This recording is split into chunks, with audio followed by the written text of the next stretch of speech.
Good morning, Clarisa. Good morning, Roberto. How are you today? I'm good. I'm doing well. I'm doing well. Thank you. How are you? Good. Clarisa, let's start with who you are, just a little background. And again, what qualifies you to run for the New York City, for the seat, for the council, and to serve in the council? So talk about you, where you're from, and your background, and the work you've done in the community. Yeah. So I'm born and raised here in District 8. Born in East Harlem. I have deep roots in East Harlem. I was raised in the South Bronx in Mott Haven. I grew up in Patterson Projects.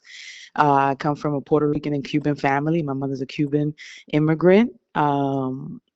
And I've been here all my life. I've been in this community all my life. I've served for about over 25 years. I've been doing the work in this community.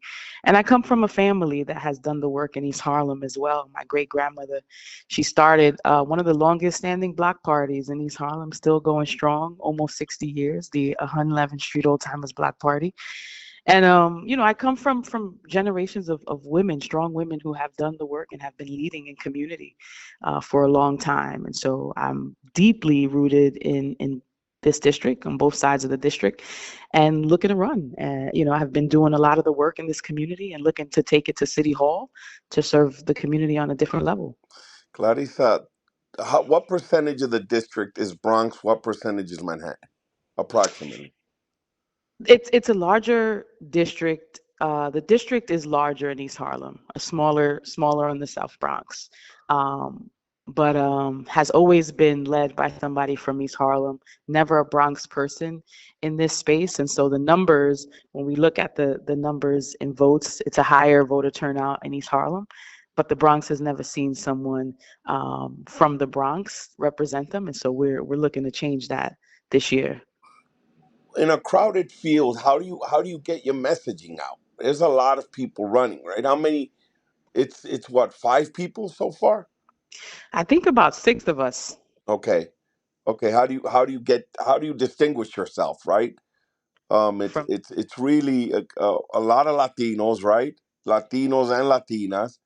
So it's how do you really, and low turnout, I'm assuming. I know historically that district, the turnout in elections hasn't been very high. So how do you separate yourself from the rest of the pack? Absolutely. Look, I'm not a career politician. I don't come from that. I'm a community builder who's lived on every I've built and I've been building here on every corner of the district from East Harlem to the South Bronx.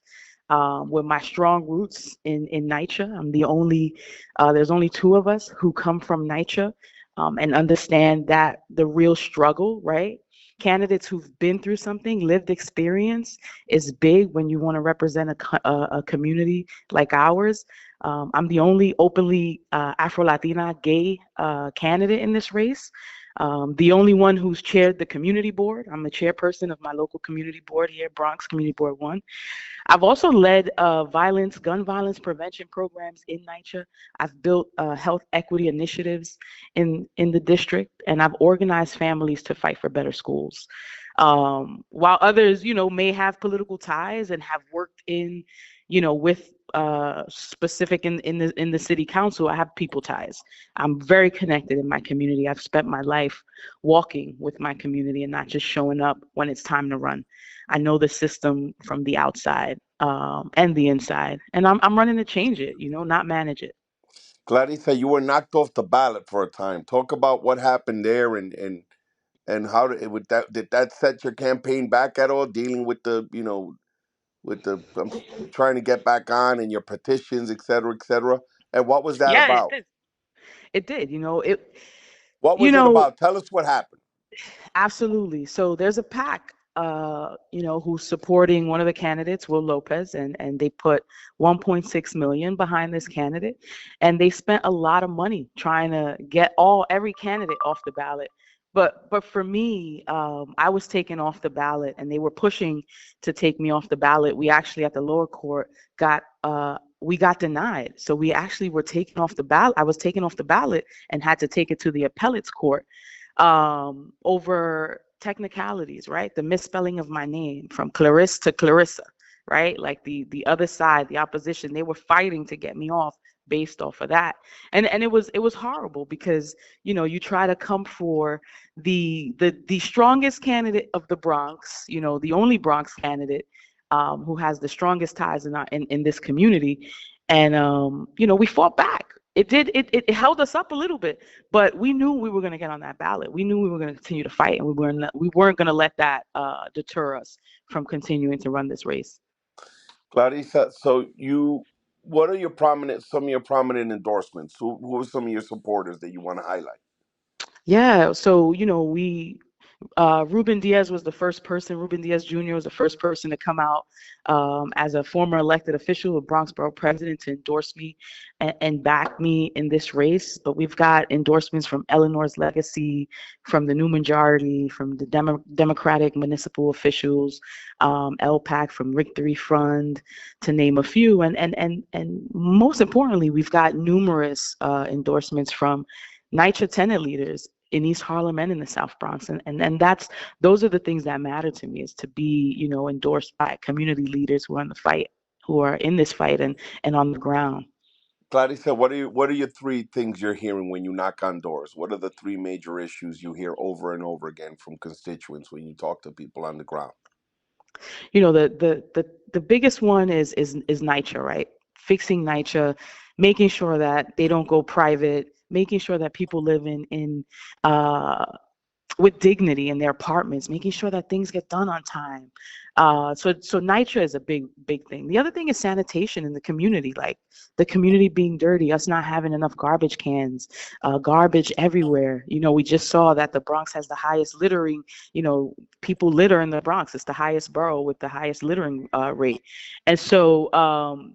And also public health. There's a public health issue, right? Cleaner streets, green spaces. We have an opioid crisis. Those are the things that people are talking about. And education. You talk to families, they want better schools.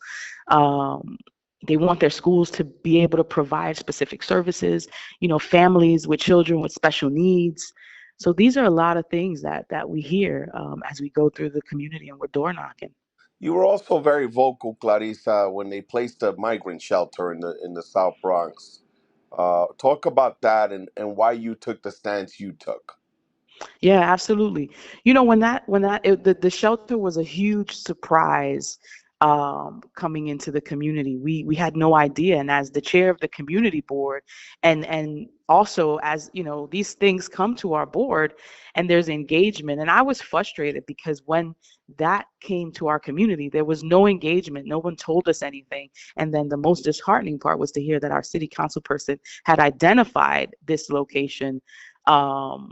Which was right across the street from the jail. And with all the backlash that was received when that jail was identified, when that was coming to the community, like, when you know better, you do better. So why would you put, 2,000 men? That's a village. That's bigger than some cities' population. And so when you think about how that changes the community, where it's not that we're against the migrant or immigrant community, it's that when you put things like this in our communities, and we're already oversaturated, we've carried the brunt of this issue. We have to now figure out, there are so many other places that this could have gone. And the way that they did it, there was no engagement. So you could have put this in any community and not engaged anybody the way that you did us here in the Bronx, and they would have had to taken it. Interesting. What talk a little bit about the opioid crisis and what you'll do in terms of the South Bronx. I know Roberto Clemente Plaza has been mentioned as a hot spot, and the other issue I want to talk about is what's your policy on crime, on Yeah. bail, on criminal justice reform. Yeah. Yeah, so in terms of, we have a huge mental health and opioid crisis here, and we see it in Roberto Clemente Plaza, and we see it in East Harlem. We have the highest number of clinics between the two in this district, and so for me, it's about, we've gone the route of having people opt into treatment. And the reality is, and I have, family members who have suffered with this issue, and continue to suffer with this issue. And I've had conversations, and we've tried to get them in treatment, and opting in is difficult. I've had family members tell me, I go that yes, the programs are there, but they're ineffective. They're not helping because the drug is also there, right? The dope is also there. It's all in the same area. And so it's a multifaceted approach. But one of the things that I am thinking about and will begin to explore is mandating treatment for people who are suffering with substance users. So that's one of my biggest things is looking into mandated treatment for substance users in our community. And where are We you also on? have to Go we ahead. also have to take these clinics out of our communities, like the shelters. We also are carrying the burden, our fair share. We need, to these other communities have to step up and take and take their fair share as well. What about criminal justice reform and bail? Because some people, sort of take the posture that bail is the reason why, right? Obviously, Right. that things are where they are in terms of quality of life, in terms of crime. What's your posture on that? Yeah. Well, I support bail reform, and I don't think anybody should sit in jail simply because they're poor, right? That was the point.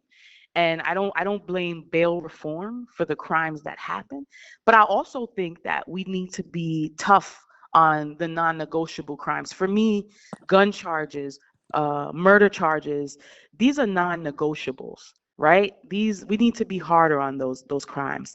But we also know that like we need to invest in real community safety, right? That means we need more mental health support. We need more housing. We need more violence interruption. We need more court navigation services.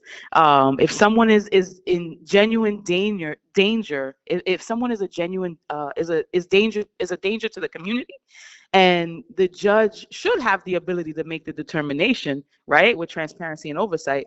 But going back to the old system of jailing people because they can't afford bail, that's not justice. That's more punishment. But we do have to rethink. We got to work together with our district attorney to rethink. These small crimes. Like one of the things in my community, my car gets broken into. I say like maybe every 4 months.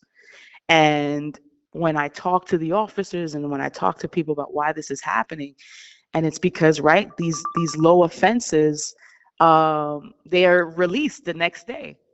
And so for me, when I look into the car and I see what they take, they're looking for money.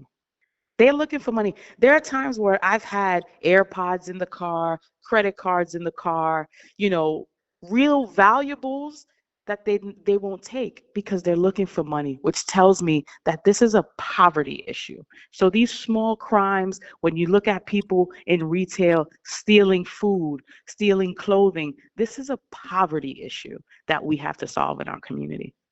Larissa, how are you in terms of money? We're doing good. This is gonna turn into a sprint once late Memorial Day, Yeah. and it's a race to the finish line. Where are you in terms of money? Do you have what you need in terms of the funding to finish this campaign strong? Absolutely. We came in late. I started my campaign December 2nd, and we ended up being second in fundraising behind someone who is backed by, the political establishment. So we did pretty good. I think right now we have about 160 thousand on hand, 140,000, somewhere between that. We qualified for matching funds, and we're continuing to fundraise.